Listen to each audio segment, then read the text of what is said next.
as we kick off the official launch event for the new Adidas Women's Statement Collection. If we haven't met before, my name is Tessa Virtue. I am an Adidas Canada Women's Ambassador, and this is Tessa Virtue. I'm going to give you your real intro. Olympic gold medalist, Adidas athlete, Adidas Women's Ambassador, and she does it all. So just make some noise for her one more time.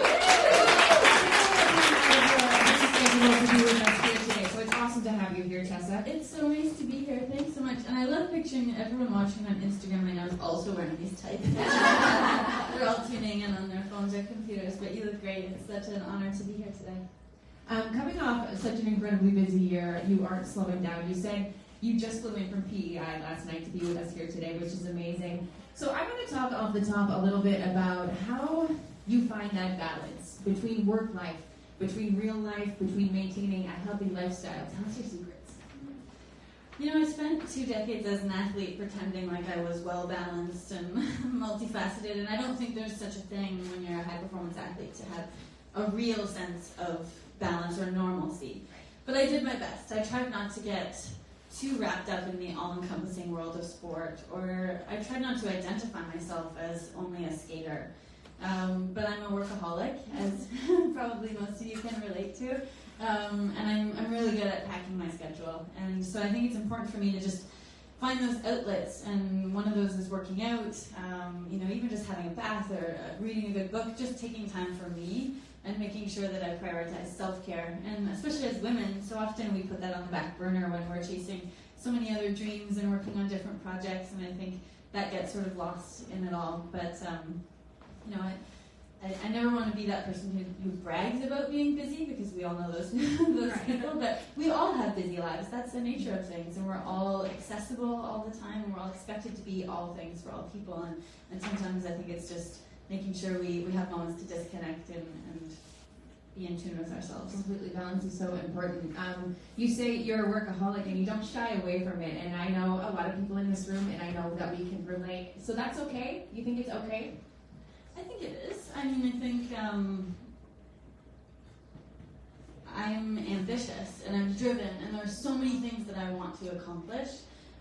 There's just this internal fire that I can't seem to stifle at all, and I don't want to. I think that's what's gotten me this far, and I get excited about new projects and new things, and I'm very task oriented. So I set a goal and I work towards it, and then I'm on to the next and on to the next, and that's what energizes me. It's what I find inspiring, and that's where I find my purpose.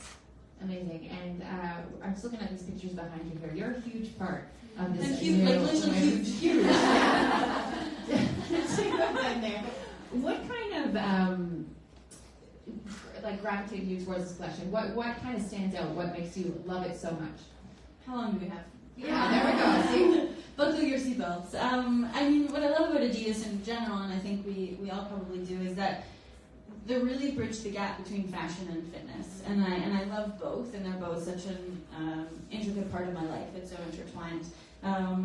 I love how empowering it is. I love that it's designed for women and inspired for creativity. I mean, we all have those creative outlets, and we can take on any kind of challenge as we're wearing this gear, and I don't know, I find I work out better and I feel better about myself when I'm wearing a cute outfit. Right? No, absolutely. And I mean, it's not just the workout that you're in it, it's getting to the workout. I don't know, I know a lot of people in here, I just have this on all day. Right. And that's the great thing about this athleisure now category, right? We're going for coffee night, we're meeting our friends. I mean, this is sort of, I'm either black tie or workout. There's no real in between. Right, yeah. And I think no matter what your fitness regime is, it can be spinning or yoga, Pilates, intense strength, whatever it is, the Statement Collection really has you covered, and that's what's so neat. I'm trying all of those things now that I'm not just training to be an ice dancer. I'm not training to be the best ice dancer in the world. I'm training to feel good and to sweat and to express myself in new ways and to challenge my body in a different way. And I can do any of that in the Statement Collection. Was there something that kind of sparked your interest with fashion? I've been fortunate in skating. That's such a big part of how we present ourselves to the audience and to the judges, and packaging and telling a story. You know, you really get to be in character for 4 minutes, and the goal is to make people feel something. And as soon as I take the ice, I have to make a statement, and I have to feel confident, and it has to work with my body. It has to be easy for Scott to lift and manipulate. There are so many, factors, not unlike workout gear. But I love that you can express yourself in different ways. I love that depending on your mood, you can accessorize an outfit in a certain way, and I think it can either be your armor to shield you from the world, or it can either be the way that you expose yourself and share your vulnerabilities, which often is where we find our strength. And I mean, a big part of your life is also creating. Adidas is a creator's brand. How has creativity played a part in your professional career? I mean, it's a huge part of it. It's what I love about skating, is that balance between art and athleticism. And I feel so fortunate as an athlete that I get to sort of marry the two together. And one of my favorite parts of the whole process is the choreography and playing with ways to physically tell a story, physically and emotionally portray, a character, and I love that. But now as I move kind of outside the confines of those arena boards, I'm trying to be creative in new ways, in different business ventures, and sometimes still on the ice, but even off the ice. And I think, just this whole day, I'm feeling so inspired to create, and we're going to have some fun later. I can't wait. People don't know yet, right? What's in store? Okay. I'll keep it quiet a little bit, but no, it's I think that this whole collection is inspired to create, and sort of also based on the Stella McCartney line, which I'm obsessed with. So look at these patterns. I mean, that's something there, right? Right. The pattern print. I'm not a pattern person. Erica can attest to this. I'm not a pattern person, but I love these vibrant hues and the way that they've incorporated them into the garments. I think they're just perfect. How did you begin your partnership with Adidas? I'm curious. I don't think I know that part. I don't think anybody in here maybe knows it. It actually started after the Sochi Olympics. So Scott and I had decided to stop competing. Okay. So Adidas came in at a time when I wasn't maybe even all that relevant. I don't know. I wasn't competing. I wasn't an amateur athlete per se. And we came together to really talk about the importance of women's fitness, and whatever your skill set, whatever your capacity, however you were challenging yourself physically, we wanted to inspire people and empower women to get out there and to be active. And that's really kind of, I remember sitting at that boardroom table and just chatting about all these ideas. And then Adidas supported me through the decision to come back to competition and to be an amateur athlete. And that was sort of an organic evolution, but something that I really appreciated, because my mindset totally shifted, and the goal was just singular focus, like everything was about the Olympics. So I feel like we've been through a lot together in this partnership, and now looking forward, again, as I'm not competing this season, I think there's lots of room for growth and a lot of exciting opportunities ahead together. You mentioned empowering women in that statement. Looking kind of to the people that look up to you, are there some words that you've taken with you over the years, maybe from mentors or people you looked up to, that you would like to pass on to the next generation, or people that are looking kind of following your footsteps? Well, it's an interesting thing for me to reconcile, and it feels a little bit egotistical to preach or to pretend like I have any of the answers. I think maybe if there's one thing I've learned, is that there are no secret recipes to success. It just takes a lot of extremely hard work. But I was raised by a really, really strong, independent mother who had an amazingly fierce mother of her own, and a great sister. I had all these strong females around me, and I truly felt this sense of limitlessness. Like I could do anything or be anything. And I still feel that. It's this like burning fire inside me. And I just realized not that long ago that not everyone has that same sensation inside them. And that kind of breaks my heart. So if there's one thing that I would like to impart to other people, is just like there really are no boundaries, especially nowadays. I mean, we have so many opportunities that we can all take advantage of. And I think, especially if we come together as women and uplift and support one another, there's just no stopping us. Let's change the focus kind of of the conversation to using these amazing outfits that we have. I know your sport is so demanding physically and mentally. Do you have any go-to workouts? And maybe does your routine change between being at home versus being on the road? Yes, now I sort of have to work within the confines of a hotel room or an arena locker room, and I have to get a little bit creative.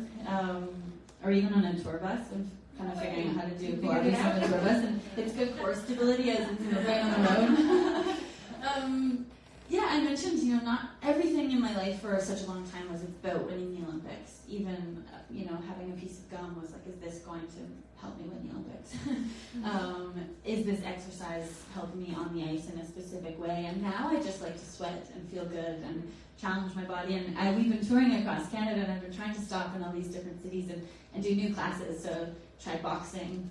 Kirsty introduced me to a little bit of some boxing moves, and I'll do a yoga class or just things that sort of feed my soul and kind of nourish me in a different way. I also have this thing where I do 40 seconds on and 20 seconds off. And I'm hotel, so it starts kind of like military style, and I'll do burpees or, I'll kind of circulate between like a cardio, an arm, and a leg. But 15 minutes into it, then I just dance wildly for 40 seconds and take a break for 20. And I sweat and I feel good, and it's a good little release of expression, I suppose. It's the release, for sure, yeah, of a lot of things. Has your approach to fitness maybe changed over the years? You said your mentality, like when you were training for the Olympics and stuff, changed, but... Yeah, I think, coming back to the Pyeongchang Games, Scott and I were older athletes, and we had to really focus on recovery and rest and listening to our bodies. We're taught always to just push through the pain, and, no matter what, you just forge ahead and you pick up the pieces later. But I learned to sort of be in tune with my body and vocalize how I was feeling and not feel ashamed to say, this is my limit today, and that's okay. And that's really liberating, I think, in a lot of ways, just feeling that connected to myself. And I think, just little things like hydrating and elevating my legs and resting, things like that. My philosophy has changed. I don't feel like a lazy athlete when I have those rest days. Do you have any fitness goals for 2019, looking ahead? I do. So I'm like a 4-minute athlete. It's a 4-minute sprint. Our longest program is that. So I have like fast twitch muscles. And I would like to sort of shift into something more endurance related, which is so daunting to me because I don't think I have that like mental skill set to get through anything longer. Right. Yeah. So I don't know in what capacity that will be. I have a chronic injury in my shins and calves, so I'm not sure if it will be running, but maybe something with cycling, or I don't know. I have to kind of test the boundaries in that way. But I think just setting a goal physically is obviously important to me. Looking back at some of your biggest breakthroughs, accomplishments, what was kind of the driving force that pushed you through? Was it something inside? Was it somebody in your life? Well, so I skated with Scott for 21 years now, and we balance each other out very well. Yes. I think he has this fierce competitive spirit, and he's a training animal. So I was always accountable to him. I never wanted to let him down, and I needed to show up and deliver every single day. And I think there's something really powerful about that in having a partner. But it wasn't always about winning the Olympics. When we were skating at 10 years old, 12, 13, 17 even, it was just about being the best we could possibly be, or the best in juvenile and novice and junior, and sort of working our way up the ranks. It was never about standing on top of the podium at the Olympics.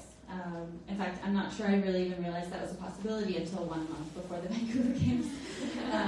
So I was a little late to that party. But yeah, there was just this idea of whatever we were doing, every last rep in the gym, any program on the ice, learning a new ballroom routine, whatever it was, we just wanted to do the very best we possibly could. You said, going back to you two dancing together, you were out flying back with PI because you've been touring across Canada for your Thank You Canada tour, which is incredible.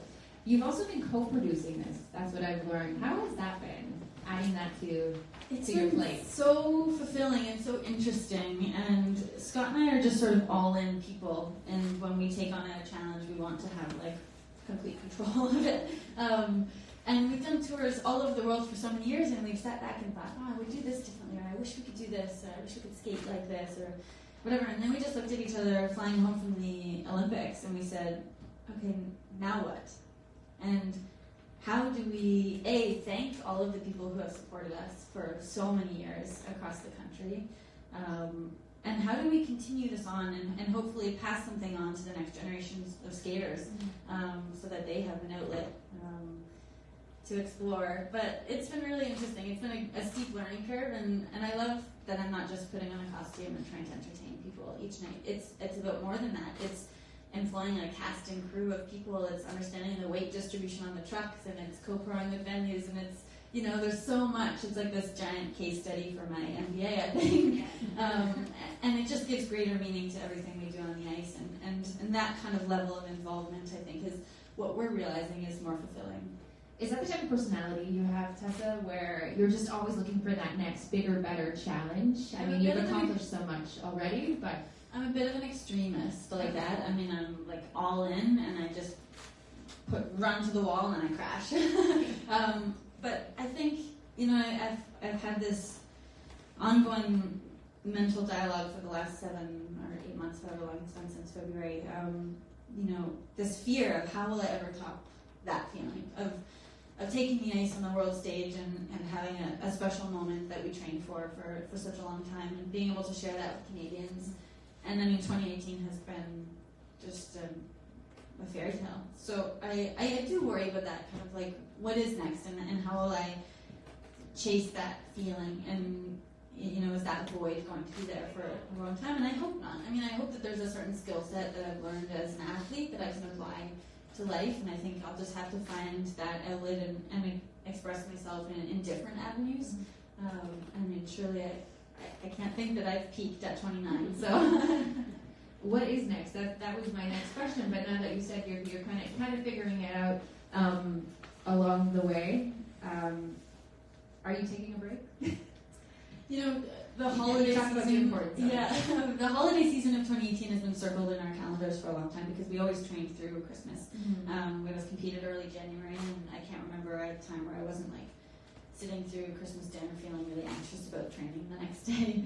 So I will take a break over the holidays, and maybe even through the new year, and things will be a little quiet. But yeah, there's just so much that I want to do. I almost, whether it's with schooling, I would like to pursue my MBA. I have a psych degree, and I think that's next. Academically, just to set those goals, and Scott and I are already dreaming about bigger and better tours and new projects together, both on and off the ice, and that's really exciting. But I think I probably need some time to catch my breath, because it's been so go since February that I've not really had time to process what it was that happened in Korea. Right, yeah, and it still feels a bit surreal. And that people even still care is really special. Well, there's lots of time to tackle it all, that's for sure. I'm going to send it out to you guys. Does anybody have any questions in the audience? Fire away. Yeah. You want to think about it for a minute? Because I have some rapid fire questions that might be fun to do here. Go for it. Your number one gym essential. Lacrosse ball. Okay. I Explain. literally have one in my purse at all times. Whether I'm traveling or whatever, like just roll it. It's just perfect and it's easy. Or a good playlist you also need, which never comes from my phone, but it just I usually want someone else having some music. That matters. The go-to piece from the Adidas Statement collection. Ooh. There's like over 20. I know. Believe this tape. Okay. Yeah. A favorite pre and post-workout snack. Smoothie post-workout. Flavor? Oh, chocolate. Banana. Keep it simple. Mantra, motto, or words to live by. For a couple of years, every time we would go to compete in my hotel room, I would listen to Diamonds by Rihanna, and I would skate by the judges and have this sense of like, oh, it's not going to go well, or I'm going to fail, or I'd have these doubts. And then I would just repeat to myself, shine bright, shine bright, shine bright, because so often your brain just asks a question and it wants an answer. It doesn't matter what, you just need to quiet it with an answer. So I found that like having that mantra would sort of calm things down. And I also was listening to a lot of CA before the Pyeongchang game, so I would say like, I'm unstoppable, and Scott and I would say that to each other. I didn't actually know that he was also listening to that because before one of our skates he was like, we're unstoppable, and I just thought like, yes, we're having a moment. Do you find that, like, you obviously believe that a healthy mental mindset really contributes to your performance and beyond that? I think, I mean, you get to a certain level and that's the difference maker. I mean, you know, everyone has a certain skill set, but that can be the thing that puts you over the edge. And we worked really closely with a mental prep coach in the last couple of years, and before that a lot of sports psychologists and even marriage counselors for our partnership. But yeah, that mental preparation, I think, is half the battle. I'm sure you guys feel the same when you're heading into the gym. I mean, that's it, right? You have to get yourself there and then push yourself to the limits once you're there. And I mean, a lot of that is the mental component. Yes. Morning workout or evening training. You were telling me about your crazy hours. Yeah, now it's now we're just all over the map. I have no idea. I don't know. You could tell me I was in Omaha and it was March right now, and I would probably believe you. Well, I'm not a morning person, but I liked getting our skating training started early in the morning. Otherwise, I would feel really anxious about it all day long. And I would say like afternoon workout. Evening dance party. Evening dance party. 4 a.m. dinner. Yeah, exactly. City or nature? What's your go-to? What's your favorite? Maybe both drive you in a different way. Yeah, I mean, we said the word balance 1,000 times. But my city, I think I'm inspired by the city. Okay. Finish this sentence. After a workout, I feel... unstoppable. Yeah. You guys, isn't that the best feeling? When you're walking out the door and you're so proud of yourself for getting... Hard to get there sometimes. It is, and you think about that. It's almost that delayed gratification. Like sometimes I lie in bed and I want to press snooze, and it's just thinking like, no, how do I want to feel when I walk out the door of the gym today or the arena? And it's putting yourself in that position. And you're always so proud. Those are the better days, right? They you don't want to go. They're actually the better days. Yeah. They keep you going there. I use creativity too. To express myself and challenge myself. Any questions yet? That's what we want to talk to you guys. Well, Tessa wants to talk to you guys. Yeah. This is your opportunity. Callie. I was just wondering about how travel affects you physically and how you combat sort of like that side of the sporting life. Yeah, it's interesting because we're trained to be so in tune with our bodies, and I was waking up every day as an amateur athlete and taking stock, head to toe. Where's my intention? How am I feeling? How am I moving? And with travel, it's almost better to just sort of like free your mind and trust your body, trust your training. It's never easy. It's never easy. There's no kind of routine. Staying hydrated, getting the right fuel, even finding the right equipment or space to work out. It's just, I think, learning to adapt and just sort of go with the flow. Almost give yourself a break.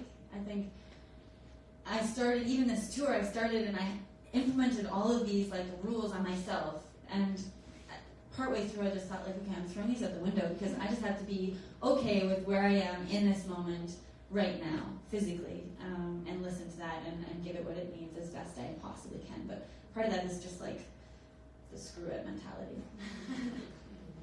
Anybody else? I have a question. I just wondering, hi, I'm a big fan. Hi. I'm just wondering, like every time when you gonna go on ice, when you competed or like even on tour, what go through your mind at that time? Well, right now we're performing on tour, actually our Olympic free dance, and so that's daunting. It's daunting because we're not necessarily in Olympic shape, but also people have seen it, that February edition of it, and we want to give people that moment every night as they're watching the show, and so we're nervous every night, and Scott and I sort of have a routine of talking through our cues, and we'll set a new intention, I think, to keep things fresh and not stale. Set a new intention, and I always try and think, there's one person sitting in the stands who hasn't ever seen us before, and one person who will never see us again. I think that's a Michael Jordan sort of reference, and that's kind of nice in those moments when we're tired or overwhelmed or whatever. It's just kind of reminding each other what that purpose is. And sometimes, that's often I'm most grateful to have a partner because we can look at each other and find reassurance in one another's eyes, or, you know, the squeeze of a hand is just comforting and motivating in a different way. But yeah, we still get nervous. I think that's probably something that people wouldn't expect anymore. But even as we progressed in our career, we thought we had this recipe figured out to handle the nerves and the pressure, but we found like there were more expectations on us, or the standard was higher and higher, and we had to live up to this. So in fact, it was harder to battle. What do you? Oh, yeah, you go ahead. Sorry if this is like a little personal, but how would you and Scott deal with disagreements, or like you were fighting over something and you had to train together like that morning? When we were young, we worked with coaches who really set the tone and set this foundation of respect. And we watched for years teams around us fight on the ice and blame one another and name call. And we sort of vowed early on that we wouldn't waste time. And if we wanted to be the best, that we couldn't throw away a training session because we were arguing about something. So the ice is sort of our sacred, safe place. We never bicker, we never argue, we never fight. No matter what's happening off the ice, that's sort of where we come together and we know we have a common goal, and it's easy to work towards that when we're both so committed and invested in that. Any of our arguments, even off the ice, I mean, we don't fight. We're such different people, so I think we've had to learn how one another processes things, and even talking about nerves, like we both handle it so differently, and we both come at a challenge with very different solutions. And just respecting that and being able to communicate and talk through that has been special, but we're also pretty sensitive, so I would say like an argument for us is just being very quiet. And then we just count down the moments till we're on the ice and we can actually get stuff done. It's a good question. What do you do when you're not feeling motivated? Like, what's the thing that like pumps you up or like gets you ready to go? It's a good question. Part of that is feeling accountable to someone. And sometimes even yourself, right? Like I write down a lot of things, I write down goals, I write down things, and having those reminders around and knowing that it's the tough days that actually contribute to your success. Like we used to be so grateful if one of us was sick or even injured, or the ice, you know, if the Zamboni broke and the ice was really bad and we had to get through our run through, we were so excited because we knew that was just extra ammunition. It was extra stuff that our competitors weren't doing. Like any extra challenge that was like maybe beyond the call of duty, we embraced because we knew that was going to be a difference maker. So it's sort of just reframing it. I don't feel motivated today. Oh, good. This is even more important. I better get to the rink, or I better get to the gym. And again, it's kind of that delayed gratification. Like I always think about how I want to feel at the end of the day, how I want to feel when I go to bed at night, and I want to be proud of myself, and I want to feel like, you know, I accomplished something. And not every day is that, but it's also refreshing to know that we all feel that. I mean, it's not crazy and it's not abnormal, and we're not alone in those feelings. Like everyone feels that. And I think that's important to talk about. You know, there's strength in that vulnerability, and we can empower and uplift one another when we communicate, and we can have those like group chats, you know, where you help motivate one another. Anybody else? Oh, you do have. You're talking a little bit about like presentation and how your wardrobe affects your sport obviously so much. What about when it comes to hair and makeup? Do you have any like tips for long-lasting hair and makeup, or how do you like malfunctions? Or So you should ask the two women sitting behind you. No, but for competitions and shows, I always do my own hair and makeup, and I like doing makeup. I'm brutal with my hair, but I found like it was almost meditative to sit and do my makeup, and I was always like sitting on the floor straddling a mirror, or like sitting in the sink, you know, just playing good music on and trying to sort of find that calm and peace. And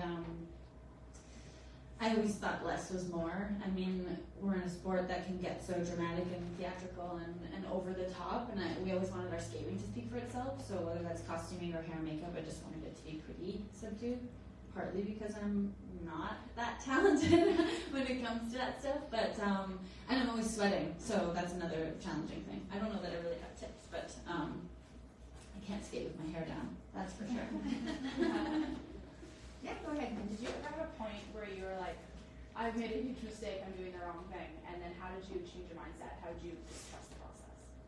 Like, you might not. No, I feel that all the time. Yeah, I certainly feel that all the time. And even in our comeback process, I mean, I don't think we doubted the decision to compete, but everyone did around us. And that makes you challenge, like, yourself or question things. And no one was excited about us competing again.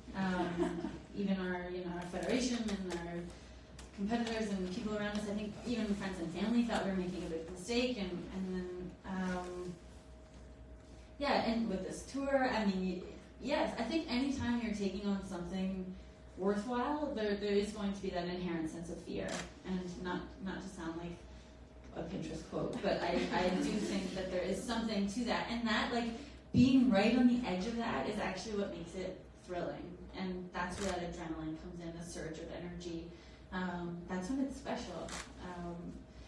So, I don't know, we talked a lot in the last couple of years about coming back to our why. So we would be really critical and hard on ourselves, and we would just look at each other and think, okay, but why are we doing this? Like, what is our purpose? And even if that was in the context of, like, what is my character saying in our free dance, or why are we doing this on a bigger scale, there was always comfort in that, or some sense of security in realizing, okay, the power of, like, that intention.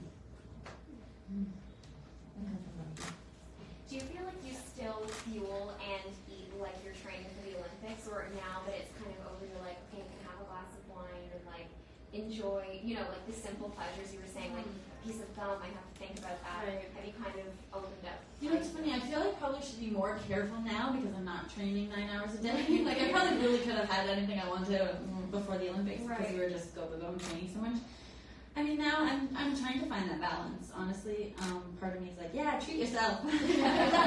and the other part of me just knows that I'm in a different sphere, and I'm still having to perform and maintain a certain level of athleticism and even aesthetically in my world. But I don't know, I'm not good at depriving myself, and I think, like, everything, I'm about kind of feeding my soul right now. Like, I'm about just having things that feel good. And most of when we were talking about my tour schedule now, I'm having like a second dinner at 2 in the morning. And like, you never crave a salad after midnight. I don't care if you never want something healthy after midnight. So I'm trying to just embrace that and be okay with it and find what works for my body now. And I like healthy foods, but I also know that I need to treat myself, and that hasn't really changed. I was always sort of like that as an athlete. And I'm sure that will ebb and flow as my tour schedule changes and things like that. But I think it's just a balance. Right? Yeah, I don't want to say that word anymore. I feel like we're gonna start a drinking game and it's gonna be all of that. Okay, so I have 2 questions, but also understand for the sake of time, I may just do one. No, we can keep going. I'm excited. This is fun. So one is, you and Scott both sound so grounded in that mental aspect, that mental space of bringing yourself back to your roots and the why. What is that key switching point for you when you are in that little bit of a, I don't want to say negative per se, but it's more of a flustered headspace? How do you find that switch in that moment and say, I need to turn this off, I need to flip it in the other direction? I mean, it takes a lot of self-awareness and a lot of training to get there, and sometimes it takes the other person to sort of snap, one of us out of it. But when we stopped competing after the 2014 games, we did a little bit of broadcasting, and we went to the national championships, and we were in the stands for the world championships, and that was incredibly eye-opening for me to sit back at an event where, the year before I was on the ice thinking it was the most important 4 minutes of all time.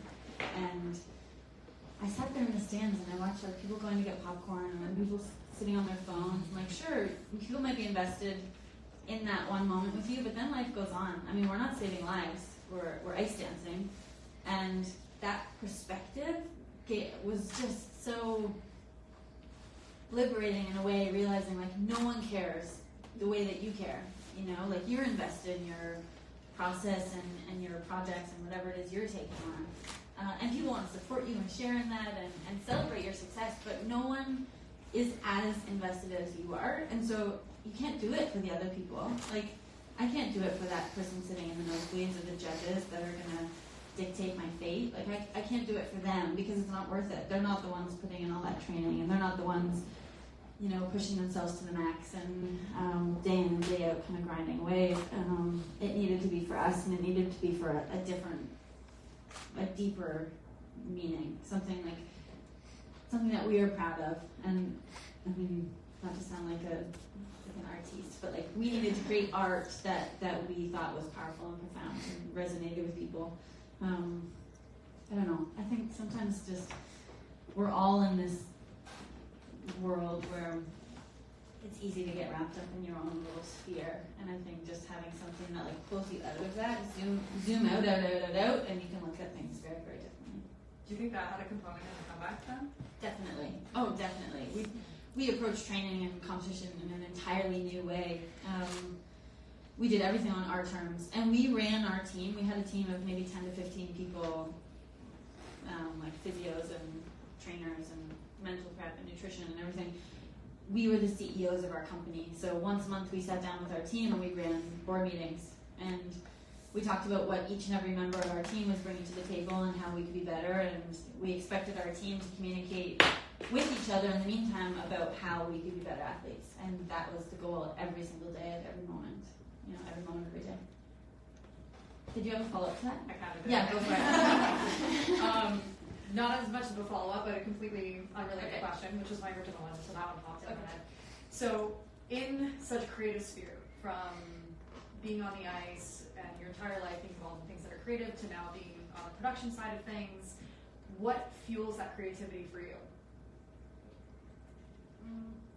And how do you keep it fresh? I think I like trying to produce things that haven't been done, and Scott and I were always reluctant to say that we were changing the landscape of ice dance, but we wanted to change the way we skated, or the way we wanted to reinvent ourselves year after year after year, and whatever effect that had on skating, that was one thing, but for our little brand, that was a mission statement. And now in the entertainment realm, we have to sort of take off that like perfectionist competitor hat and put on our entertainer roles, and that's been really different. And I think skating can be presented in a different way. I think there's a place for it in the market to be unique and more engaging, more interactive, more art focused, whatever it may be. I just think there's room for that, and I like that, and I just want to figure out kind of how we can evolve and grow and try to express ourselves differently, and little things like transitions in and out of programs, or having a stage fly down from the ceiling, or whatever it is. I think I'm motivated to push things in a new direction. And I don't mean to sound egotistical because I'm not sure we're doing that yet, but that's the goal, anyways. That is not egotistical. Cassie, or? You keep saying training. I'm curious as to, I'm assuming a lot of that means actually on ice, but how many days are you in a gym and who writes your programs? Do you want me to talk pre-Olympics? Because that may be more relevant, I don't know. We were on the ice 5 days a week, about 4 hours every day, and then in the gym 6 days a week, 2 or 3 hours. And then mental prep and nutrition and treatment and things like that. So it was pretty intense. We worked with an organization called B210 in Montreal. They facilitated all of our kind of office needs, and that was that structure, that integrated service team of everyone communicating and sort of working together. So Jamie Livingston in Montreal created my office programs, and then our office team worked with our coaching staff to ensure what we were doing on the ice was complementing that. We would have different phases, obviously, where it was more intense in the gym and then more intense on the ice, and trying to find that balance.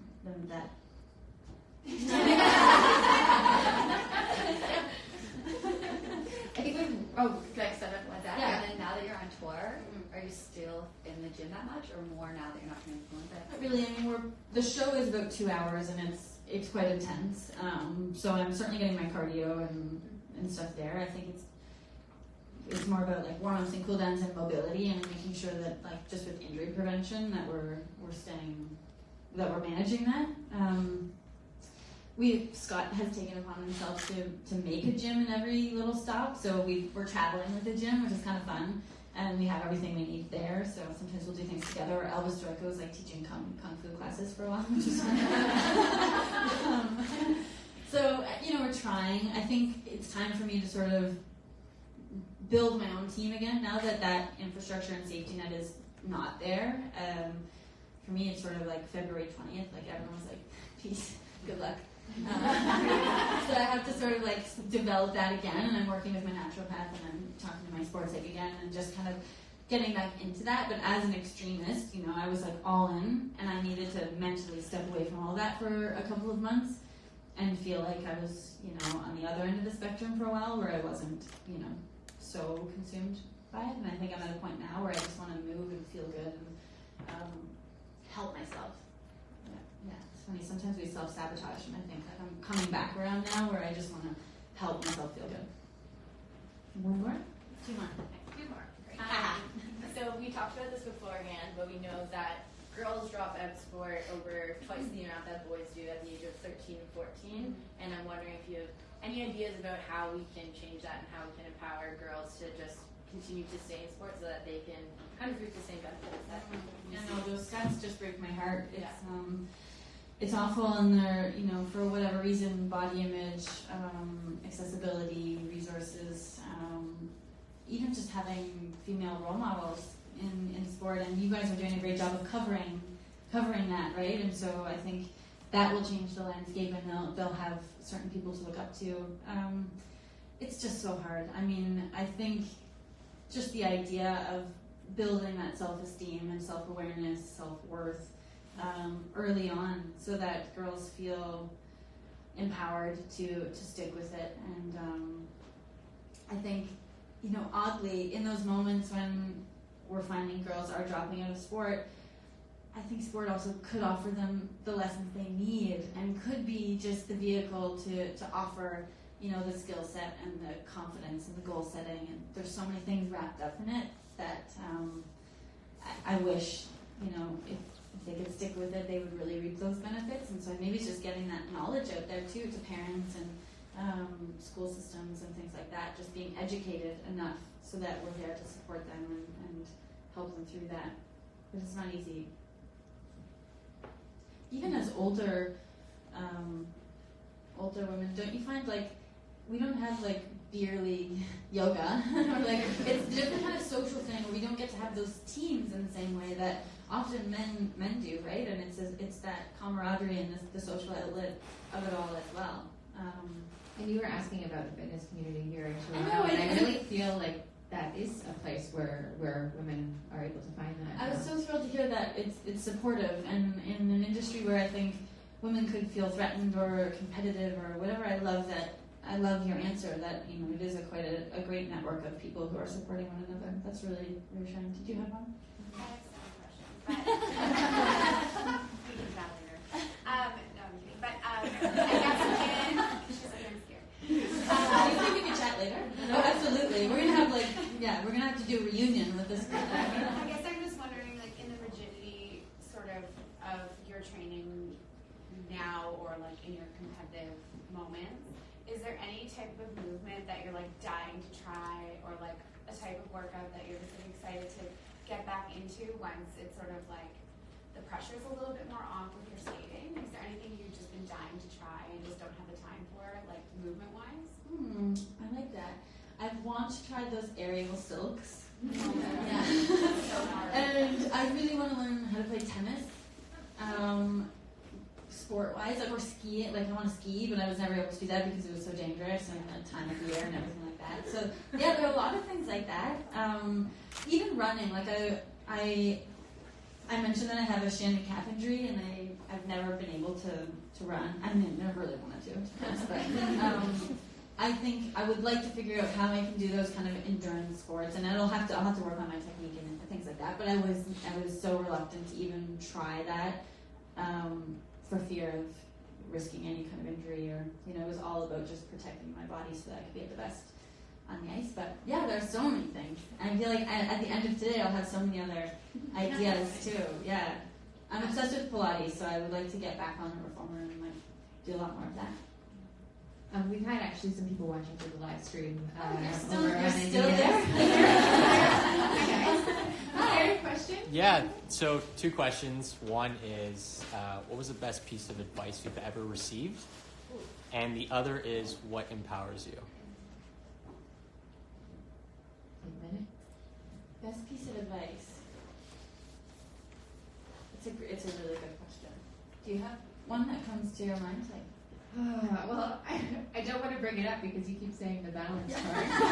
Here we go, literally, because I mean, I can relate to that workaholic mentality, kind of the career path I chose as well, both physically and mentally draining. And it is, like I said, I need to get that word tattooed on my body because it is balance. yeah, Like find yours, and everybody's is different, right? yeah. But it grounds you when you step away from what you're doing as well. You can think about it. Yeah, I mean, sometimes when you're, now I'm like direct to this camera, speaking to all of you at home. You know the Winston Churchill quote that when he said, history will be kind to me for I intend to write it, or something along those lines, and like, that's so cool, because I think anytime you're attempting to do something different or put yourself out there and be vulnerable and maybe spark controversy or whatever, anytime you're stepping into new ground and new territory, it's scary. But that you have the capacity to set a new standard or to change things is, I think, really cool. I don't know if that's advice, but what was the other question? What empowers you? Setting goals and working towards them. Like there's nothing more energizing. I think I was even in a bit of a funk after the Olympics, and I sat in front of my fire with a notepad and a pen and probably some wine, and I just wrote down a bunch of new goals, and instantly I felt invigorated and inspired, and I was sort of like buzzing because there's so much that I want to accomplish. And so I think anytime I feel like I have a purpose and I'm striving towards something, that's when I feel most myself or most competent anyways. I'm just curious, what do you get most out of creating and performing, and what do you hope to leave with your audience or people in a room like this? I think being able to connect with people, and that's the beauty of creativity and innovation and art, is that you can make people feel something, or you can share a moment that is unique to, like right now together in this room, or those of you tuning in. I mean, I think just that connectivity, and we're all starving for that now. Even though we feel we're more connected online, I think we're all really starving for that human connection, and really to share a moment with someone and to walk away feeling differently in any kind of capacity, I think is the most meaningful thing nowadays. Well, it's been absolutely wonderful having you sit here. Isn't she wonderful?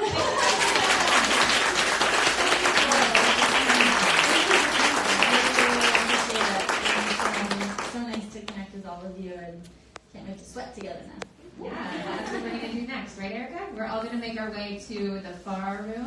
We've got some little activities there for you guys, and then we're all going to pull together, and Cassie's going to lead us through an amazing workout.